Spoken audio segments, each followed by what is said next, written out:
And this is the drive to Pyro Camp. With views like that, how can you go wrong? That is where we're going, to those mountains.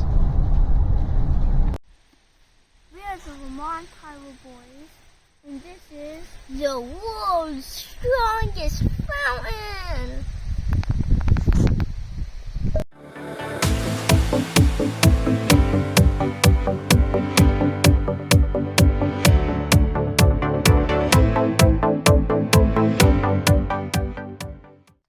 Hello and good evening, pyros and fireworks enthusiasts. Welcome to another video from the Vermont Pyro Boys.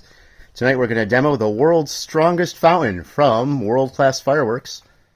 I do remember watching a video, another YouTuber do a demo of this, and it looked like it was pretty good. I gotta say, it feels pretty light, but sometimes that doesn't really make a difference. It's hard to tell.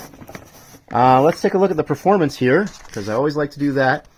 Red stars and silver crackling, blue stars and silver crackling chrysanthemum, green stars and white flower, silver flower and silver jumbo crackling flower.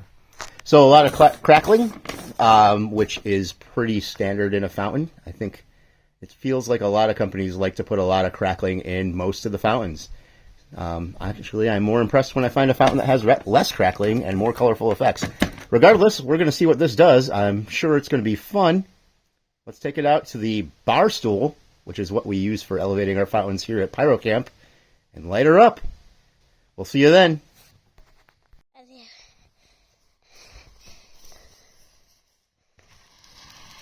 Woo, that's pretty. Yeah, I love it.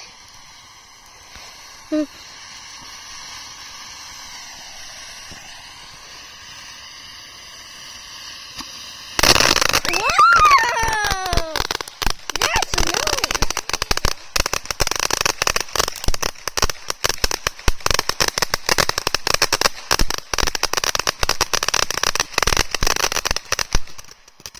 Well, I like that type of crackle. I love when it's just that little pop. Yeah, me too. It's really nice. Whoa, a ton. Wow. Look how tall it goes.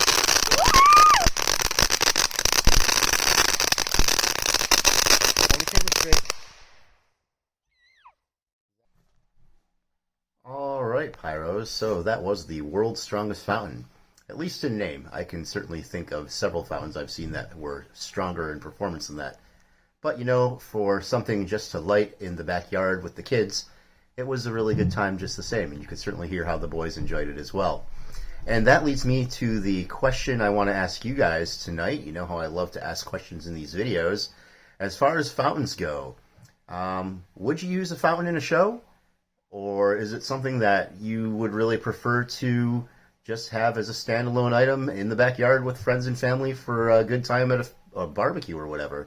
You know, I know that a few of you have mentioned in your comments before that you're not really into fountains, and that's cool. We all have stuff we like and stuff we don't like. That's just part of everybody being everybody. But do any of you use fountains in your shows at all, or do you prefer stuff that goes up into the sky and breaks? I'm really curious. So drop me a line in the comments and let me know what you do with fountains or don't do at all with fountains. Anyway, as we like to do on the Vermont Pyro Boys, but it feels like we haven't done it in a long time actually, I'm going to take a second look at the world's strongest fountain right now, and I will do my best in slow motion to match the effects up as they're written on the performance description with the effects going off as the fountain goes through its process. So we're going to take another look right now. I'll slow it down as much as I have to get all the words in at the bottom of the screen. We'll see how that goes. Let's see how it works out. Everybody ready? Here we go. Woo, that's pretty. Yeah, I love it.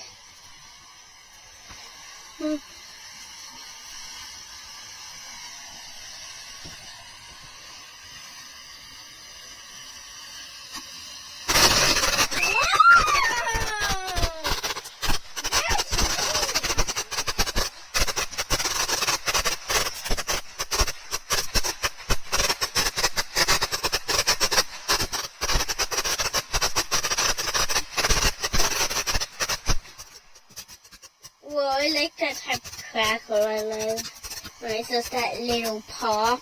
Yeah, me too. It's really nice. Whoa, a ton.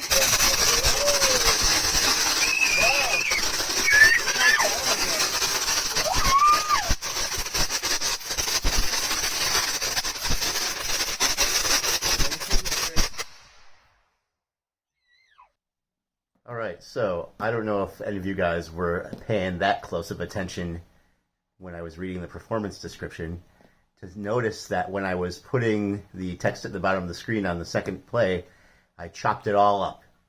And I put what I saw going on at the bottom of the screen as best as I could, matched up with how I found it worded in the description. But I pulled apart the flowers and the cracklings with the various color stars, rearranged things to make it fit. So the description did not match what was going on. And I think Pyro Kitty here would agree with me on that. But as you can see, she really enjoyed the fountain too. And so did we. And this goes back to what I was asking you earlier. As far as a standalone item, you know what? For a fountain, I don't think it really matters that much whether the performance description is spot on or not. It was still a lot of fun. We all had a good time with it. So, in that light, I hope you guys had a good time with it too. Thanks again for watching the Vermont Pyro Boys. Don't forget to hit that thumbs up button and tell the little YouTube robots to share our videos with other people. If you're new, make sure and subscribe because we'll be putting up videos a whole bunch in the future. Actually, our next video is going to be a pretty good one because I've got something coming in the mail. I'm sure I know a few of you guys that I talk to a little bit more on other social media outlets are already aware of what's coming, but that should be a fun little thing to look at. So, thanks again for watching. Don't forget to leave me a comment and let me know what you thought, and we'll see you next time on the Vermont Pyro Boys. Peace, everybody.